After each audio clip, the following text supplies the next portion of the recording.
Welcome to Democracy Now!, democracynow.org, The War and Peace Report. I'm Amy Goodman.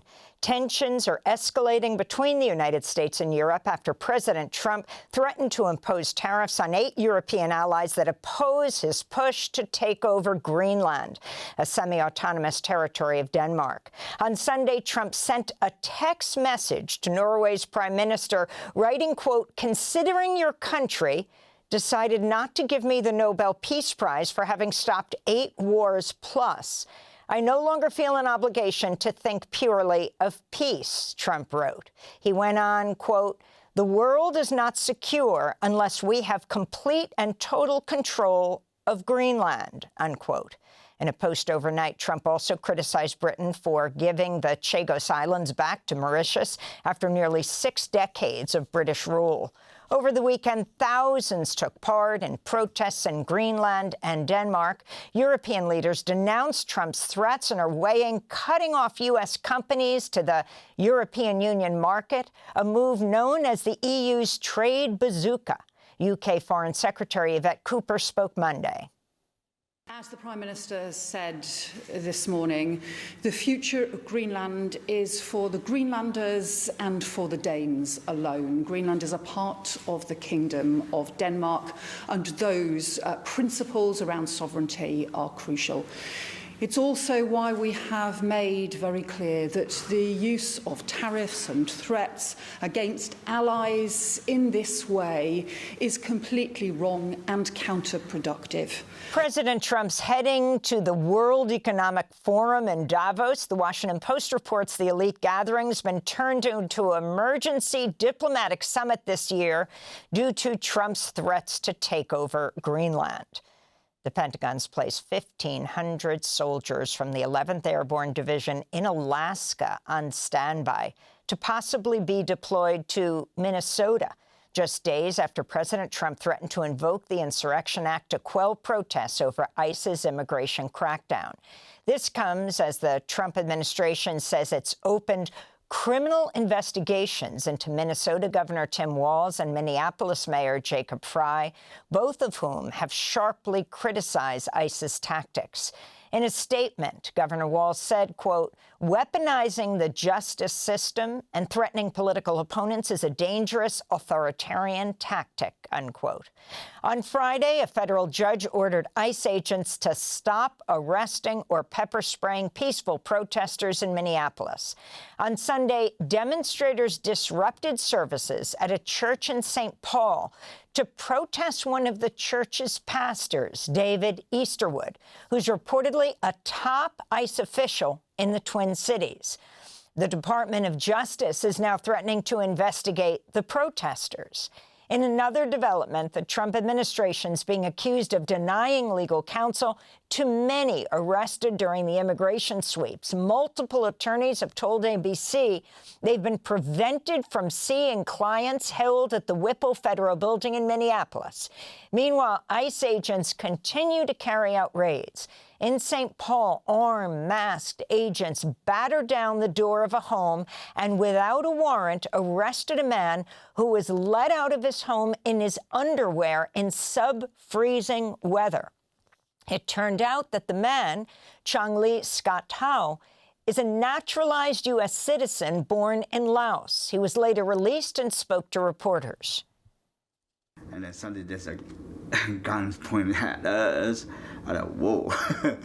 And then they go, "You come out here." I go, "Okay." And then I came out there with my hand up, and then just put my hands on my back. So I did, and then suddenly they just handcuffed me.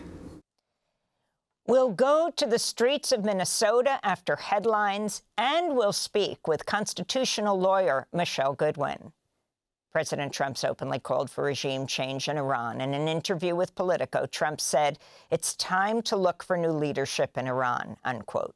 This comes as an internet blackout continues in Iran, where security forces have largely crushed nationwide protests.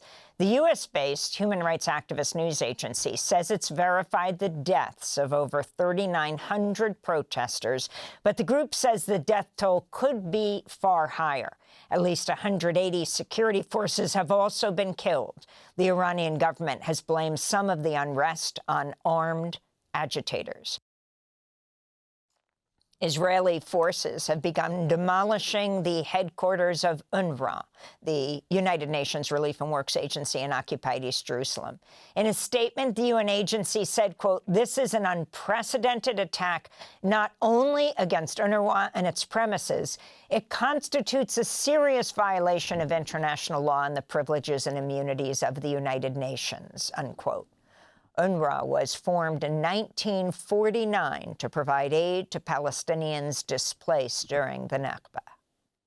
President Trump's invited Russian President Vladimir Putin, Chinese leader Xi Jinping, and Israeli Prime Minister Benjamin Netanyahu to join his so-called Board of Peace. Trump floated the idea of the board to oversee a ceasefire in Gaza, but it now appears Trump is envisioning a body that could rival the United Nations. Over the weekend, French President Emmanuel Macron rejected Trump's offer to join the board, warning the new board could undermine the UN. Hungary's far-right Prime Minister Viktor Orban has accepted an invitation to join the board. Trump will serve as the board's chair and have veto power over the board's decisions. Initial appointees on the board include Trump's son-in-law, Jared Kushner, Trump envoy, Steve Witkoff, and former British Prime Minister Tony Blair. In addition, Trump's asking countries to pay $1 billion for a permanent spot on the so-called Board of Peace. The United Nations Human Rights Chief Volker Turk visited Sudan for the first time since fighting erupted in April 2023 between the UAE-backed Rapid Support Forces and the Sudanese military. Sudan's dealing with the world's largest displacement crisis. An estimated 13.6 million people are displaced by the ongoing war.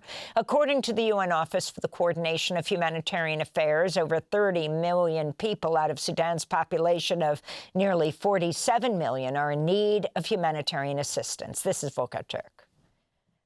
A chronicle of cruelty is unfolding before our very eyes, and we must not look away. This needs to shock our collective conscience.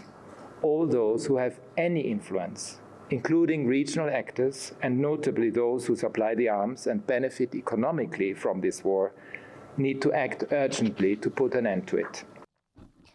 In Uganda, 81-year-old President Yoweri Museveni has been re-elected to a seventh term. Election observers and rights groups criticized the result, claiming the campaign was marred by a heavy crackdown on the opposition and an internet blackout. The main opposition candidate, Bobi Wine, spoke to the BBC from hiding and said he will not contest the results. Wine told the BBC, quote, "The judiciary in Uganda is captured, and we encourage Ugandans to use any legal means to fight back and protect their democracy," he said. Chile has declared a state of catastrophe as wildfires have killed at least 19 people. Parts of central and southern Chile were under extreme heat warnings, with temperatures set to reach 99 degrees Fahrenheit. Guatemala's declared a state of emergency after 10 police officers have been killed in a wave of coordinated attacks. The violence started over the weekend when prisoners held dozens of guards hostage at 3 prisons, demanding privileges for gang members and leaders. Guatemalan President Bernardo Arevallo's state of emergency allows authorities to limit demonstrations and enables the police to arrest anyone suspected of being a gang member without an arrest warrant. Hundreds protested in Davos, Switzerland, ahead of President Trump's visit to the World Economic Forum, an annual gathering of global business elites. It comes as Oxfam released a report Monday warning that the collective wealth of billionaires hit a record $18.3 trillion, and that the total number of billionaires surpassed 3,000 for the first time in history last year.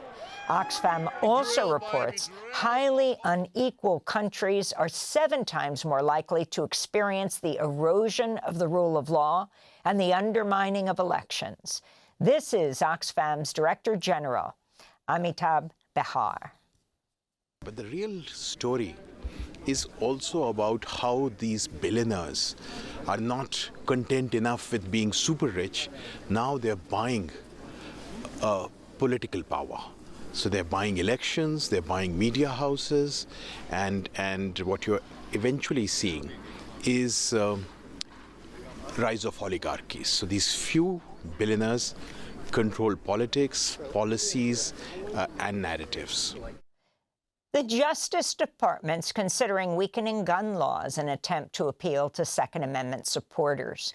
According to the Washington Post, the DOJ is looking to ease rules on private gun sales, loosen requirements for shipping firearms, alter what types of guns can be imported, and even make federal gun licensing fees refundable.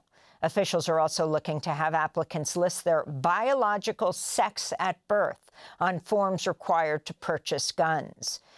DOJ officials are reportedly seeking to announce the new rules at the National Shooting Sports Foundation Gun Trade Show in Las Vegas on Wednesday.